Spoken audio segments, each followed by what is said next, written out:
नमस्कार, राधे कृष्णा। आज जिस हाथ पर हम चर्चा कर रहे हैं बहुत दिव्य हाथ है, बहुत श्रेष्ठ हाथ है और जो बहुत श्रेष्ठ लोग होते हैं उनका ऐसा हाथ होता है। हमारा जो चर्चा का विषय है वो सरकारी नौकरी, गवर्नमेंट जॉब और गवर्नमेंट जॉब में बड़ा पद क्या मिलेगा या ऐसे ही साधारण सी जॉब के साथ व्यक्ति का रिटायरमेंट हो जाएगा।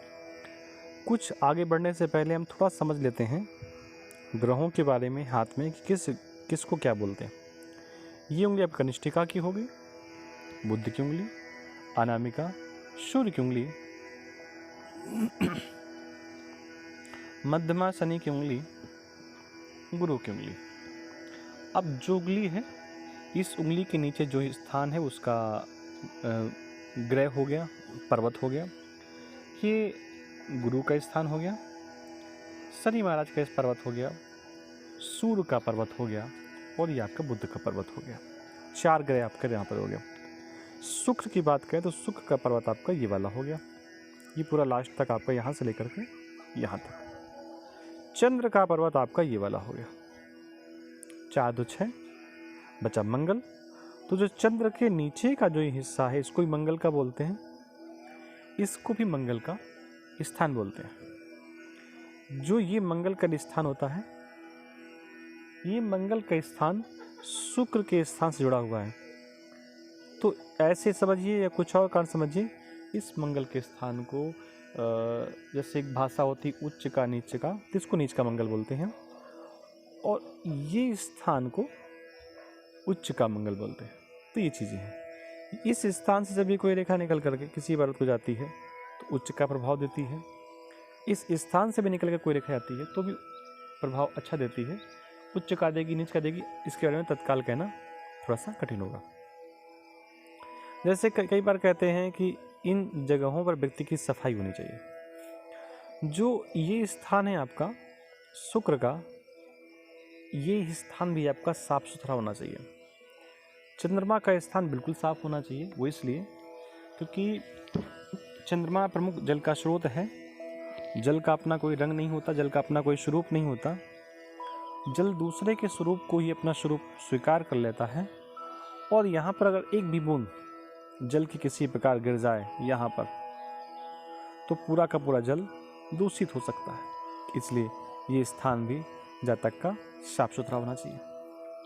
ये शुक्र का स्थान है, लग्जरियस का स्थान है, मेकअप का स्थान है। मेकअप के बाद अगर कुछ भी आपके स्पॉट यहाँ पर पड़ जाते हैं या ऐसे वैसे कोई निशान पड़ जाते हैं, इसको शुभ नहीं मानते। यहाँ पर भी ऐसा कोई निशान होता है तो इसको शुभ नहीं मानते। ये सारी स्थितियाँ होती हैं। लेकिन ये जो स्थान आपका है, यहाँ पर ऐसे कुछ निशान आपको अगर ऐसे मिल भी जाते हैं तो इनको अशुभ नहीं मानते। वहीं पर ये आपका शनि महाराज का स्थान है, यहाँ पर ये क्रॉस का चिन्ह नहीं होने चाहिए, अन्यथा आपको कई प्रकार की पीड़ाएं मिल सकती हैं, समस्याएं मिल सकती हैं। सूर्य के स्थान पर भी अगर आपका क्रॉस का चिन्ह है तो सूर्य होता है प्रकाश का स्रोत और प्रकाश के स्रोत में जैसे ही क्रॉस का निशान पड़ा आपकी आंखें धूमिल हो गई, ऐसा मान के चलिए। बुध के स्थान पर भी क्रॉस का चिन्ह बहुत श्रेष्ठ नहीं माना जाता। क्रॉस का चिन्ह कहाँ पर श्रेष्ठ नहीं, अच्छा मान सकते हैं यहाँ पर, क्योंकि क्रॉस के चिन्ह से ही स्वास्तिक का निर्माण होता है और जब इस प्रकार के कोई साइन यहाँ पर मिलते हैं गुरु के पर्वत में तो इसे श्रेष्ठ माना जाता है। हम आज की चर्चा कर रहे हैं किसी भी जातक की कुंडली देखने से पहले, हस्तरेखा देखने से पहले कम से कम उसके जीवन के बारे में चेक कर लिया जाए कि जातक का जीवन कैसा होगा। जो जीवन का स्टार्टिंग पॉइंट होता है ये वाला एंड पॉइंट यहाँ पर होता है। यहाँ से जब भी कोई रेखा निकल करके पूर्णतया यहाँ तक जाती है तो ऐसी रेखा को जीवन रेखा बोलते हैं। ये जीवन रेखा जितनी अच्छी होगी, जितनी पतली होगी, जितनी गहरी होगी, उसको उतना अच्छा मानेंगे। पतली गहरी ये हम आपको यहाँ पर समझा देते हैं।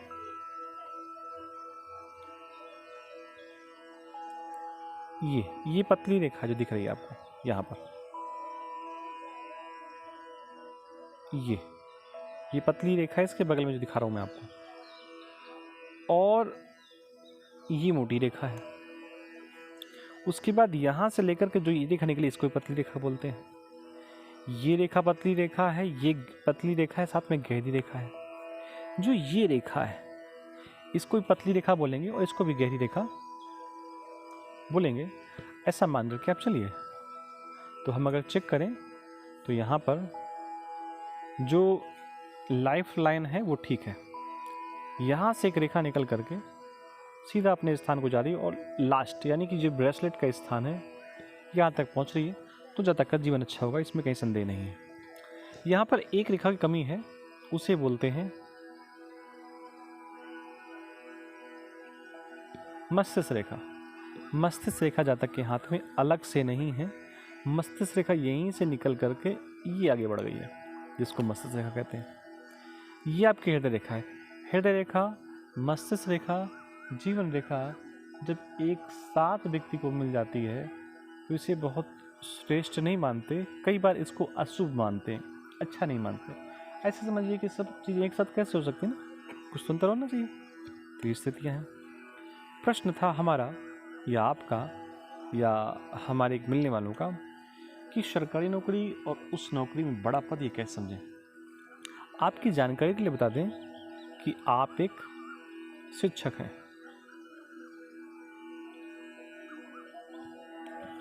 जीवन भर शिक्षक की जॉब की, नौकरी की, और केवल इतना ही नहीं, इतना ही केवल नहीं, शिक्षक के साथ आप जहाँ पर आपने अध्यापन किया वहाँ पर आप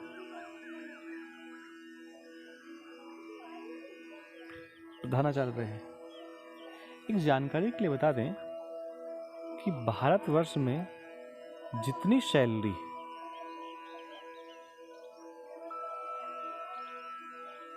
अध्यापक की होती है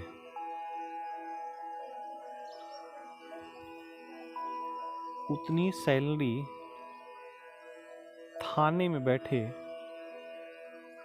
थानेदार की नहीं होती, कई बार जज की भी नहीं होती, कई बार एक क्लास में जॉब करने वाले व्यक्ति की भी सैलरी अध्यापक की सैलरी से कम होती है। जो 5वीं तक की विद्यालय का अध्यापक होता है उसकी जो 5वीं तक विद्यालय का प्रधानाचार्य होता है, केवल 5वीं तक का, जिसको प्राइमरी बोलते हैं, उसकी भी सैलरी थाने में बैठे सबसे बड़े पद वाले व्यक्ति के से कम ही होती है। और वो एक अलग बात है कि दोनों में से कोई ज़्यादा धनवान तो कोई कमज़ोर होता है, वो एक अलग विषय है, वो हमारा विषय नहीं, वो सब भारतवर्ष के लोग बहुत अच्छे से जानते हैं। तो यहाँ पर हम जो प्रमुख बात करेंगे वो बात करेंगे सूर्य और शनि रेखा की। अब देखिए, इसी शनि रेखा को लोग भाग्य रेखा कह देते हैं, बड़ा अच्छा मानते हैं, अरे मेरी भाग्य रेखा बड़ी अच्छी है। लेकिन वहीं पर जब मैं अभी आपको शनि रेखा कह रहा हूँ तो बड़ा आपको अजीब लगेगा। मैंने पहले ही स्टार्टिंग में बताया कि कोई भी रेखा इस पर्वत पर आती है, कहीं से भी आती है, उसको शनि रेखा कहते हैं। अब देखिए, एक रेखा यहाँ से निकली जन्म स्थान से, लाइफ लाइन के इस पॉइंट से निकली और यहाँ से निकलकर सीधे यहाँ इंड पॉइंट तक पहुँच रही। कहने का मतलब तात्पर्य यह है कि जातक के जीवन में धन की कभी कमी नहीं रहेगी। इतना मान कर चलिए आप, इसमें कहीं थोड़ा भी संदेह उत्पन्न मत करिए। अब ये जातक के पास धन आएगा कहाँ से? व्यापार से आएगा, नौकरी से आएगा, कहाँ से आएगा? तो उसके लिए अगर आप चेक करेंगे तो मालूम पड़ेगा कि एक सूर्य की रेखा यहाँ से निकल करके बड़े अच्छे ढंग से यहाँ तक पहुँच रही है। एक चीज़ बताएं आपको, इतनी बड़ी सूर्य की रेखा सबके हाथ पे नहीं होती। जिन लोगों की हम सरकारी नौकरी देखकर बताते हैं उनके हाथ में इतनी छोटी सी सूर्य रेखा होती है, बस उसी रेखा को देख करके हम कह देते हैं कि जातक को सरकारी पद मिलेगा। लेकिन अगर इतनी बड़ी रेखा है सूर्य की रेखा यहाँ से निकल कर क्या रही, वे सरकारी पद तो उसको मिलेगा, लेकिन छोटा मोटा सरकारी पद नहीं मिलेगा, बड़ा सरकारी पद मिलेगा। इसको थोड़ा आप और अच्छे से हाथ को देखें तो आपको बड़ा आनंद आएगा। ये सूर्य पर्वत निकल करके कहाँ से, सूर्य रेखा निकल करके कहाँ से आई है? एक रेखा यहाँ से निकलती है, मैं बगल में बना रहा हूँ, और निकलते निकलते चलते चलते यहाँ से चलते हुए रेखा एक निकल करके, दोबारा बताऊँ मैं आपको, ये ऐसे निकल करके रेखा और यहाँ जा रही है। दिखिए आपको? नहीं दिखी, दोबारा देखिए। अब मैं रेखा के ऊपर रेखा बना रहा हूँ, दूसरी रेखा यहाँ से ऐसे 2 स्थानों क्रॉस करते हुए फिर ऐसे जा रही है। तीसरी एक और रेखा यहाँ से निकल करके सूर्य पर तो जा रही है। चौथी एक जो शनि पर्वत की ओर रेखा जा रही, इससे निकल करके भी यहाँ पर जा रही है, और ये सब एक रेखा पे जाकर के मिल रही हैं, मैच हो रही हैं। मैच होने के बाद ये लास्ट में जाकर के इस प्रकार का मूवमेंट हो रहा है, मत्स्य का निशान बना रहा है। भैया हम इनको जानते हैं, स्वभावतः बहुत साधारण से व्यक्ति हैं, बड़े अच्छे व्यक्ति हैं। संस्कृत विश्वविद्यालय के प्रधानाचार्य के पद से आप रिटायर हैं, बहुत विद्वान, बड़े सात्विक, बड़े श्रेष्ठ व्यक्ति। एक्चुअली है क्या, धर्म के कारण जुड़े होते हैं, इसलिए इसको मैंने और आपको गहराई से बता दिया। यहाँ पर और देखिए, केवल इतना ही नहीं, ये अध्यापक कैसे बने, सरकारी नौकरी तो मिल गई। अब सरकारी नौकरी व्यक्ति को पुलिस से मिल जाती है, आर्मी में मिल जाती है, वहाँ थोड़ी पढ़ना होता है, वो तो गुरुओं की बात अलग होती है। बुध की रेखा इतनी बड़ी है और निकल करके यहाँ तक जा रही है।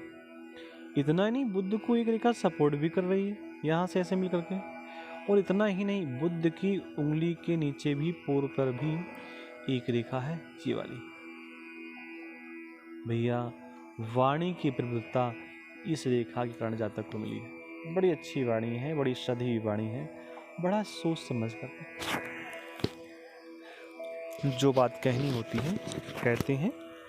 और जहाँ हम लोग सत्संग के लिए जाते हैं, नित्य सत्संग के लिए जाते हैं, वहाँ पर जब दीदी नहीं आती, दीदी का मतलब जो हमारी वहाँ की महात्मा जी हैं, तब आप उस जगह पर बैठ कर के अच्छा सा मार्गदर्शन सब लोग करते हैं।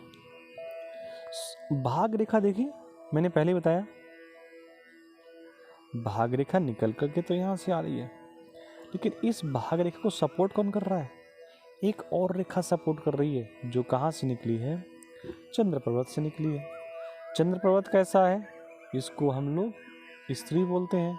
कहने का मतलब, जब से जातक का विवाह होगा तभी से उसके जीवन में प्रमोशन, इस प्रकार की बहुत सारी चीज़ें जातक के जीवन में आती रही होंगी। केवल इतना ही नहीं, इसको और थोड़ा गौर करिए आप, एक रेखा मंगल के निकल करके यहाँ तक जा रही है, भाग रेखा से मिल रही है। ये भाग रेखा अपने आप आ रही है, चंद्र पर्वत से एक रेखा भाग रेखा को मिल रही है, मैच कर रही है। कहने का मतलब, मंगल से अगर रेखा निकल करके आ रही है तो जातक के पास प्रॉपर्टी भी होगी, इनके पास अच्छी खासी प्रॉपर्टी है। चंद्र से निकल करके आ रही है तो जातक की पत्नी के आने के बाद उनके धन में बढ़ोतरी होगी। तो जब आपका सरकारी जॉब के लिए चयन हुआ था तब आप अध्यापक थे, और कुछ दिनों बाद विवाह के बाद आप अध्यापन के बड़े श्रेष्ठ पद में पहुंच गए।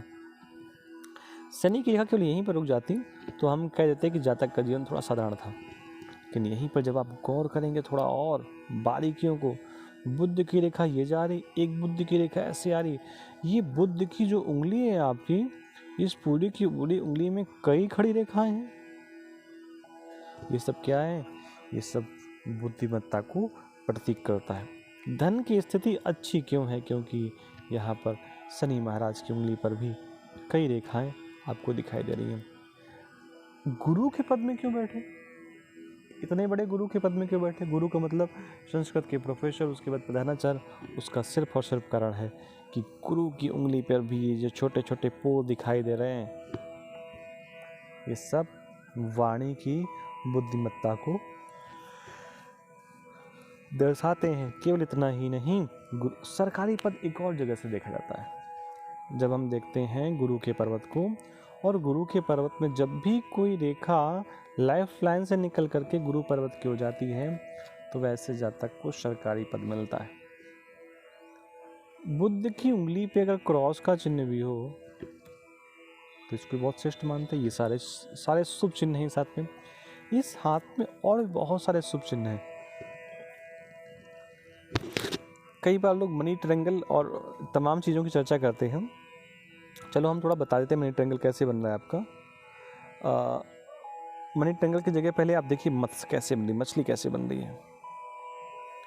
भाग्य के स्थान पर जब भी कोई मछली बनती है तो भाग्य के मतलब माफ करिए इस स्थान पर, तो ऐसा व्यक्ति बैंक के बड़े पद में होता है, कई बार बैंक मैनेजर होता है और कई प्रकार कुल मिला के उसके पास धन की कमी नहीं रहती। संस्कृत के प्रोफेसर हैं, बड़े पद पर बैठे रहे, किसी प्रकार कोई लांछन नहीं लगा, जीवन बड़ा साफ सुथरा है। वो दे रहा है हमारा शुक्र। शुक्र जब भी इस भाव में, जब भी शुक्र साफ सुथरा होता है, खड़ी पड़ी रेखाएं मिल करके कहीं पर क्रॉस नहीं बनाती, कहीं पर कट नहीं करती, तो ऐसे जातक का जीवन बड़ा साफ सुथरा रहता है। शरीर स्वस्थ है। स्वस्थ होने का कारण कैसे है? चंद्रमा, ये जो चंद्रमा का स्थान है ये भी आपका साफ साफ दिखाई दे रहा है। तो अब ओरल बात करें तो भैया सूर्य रेखा, बुध की रेखा, भाग्य रेखा, और उसके बाद भाग्य रेखा केवल इतना ही नहीं, भाग्य रेखा का उद्गम स्थान चंद्र पर्वत, मंगल ने भी भाग्य रेखा को सपोर्ट किया, शुक्र ने भी सूर्य रेखा को सपोर्ट किया। इस प्रकार के जो सपोर्टिव जातक को मिला, ये सब इस जातक को बड़े पद में पहुंचाया, बड़ी नौकरी में पहुंचाया और बहुत प्रकार की सुख सुविधाएं दी। तो ये जनरल सा एक हाथ का डिस्कशन था, मैंने किया। चैनल पर अगर आप पहली बार आए हो तो इसको सब्सक्राइब कर लें, जिससे कि हमारा और आपका संबंध प्रकांड हो जाए, श्रेष्ठ संबंध हो जाए और हम आप लोग एक परिवार के सदस्य बन जाएं। आप सबको राधे कृष्णा, सबको नमस्कार।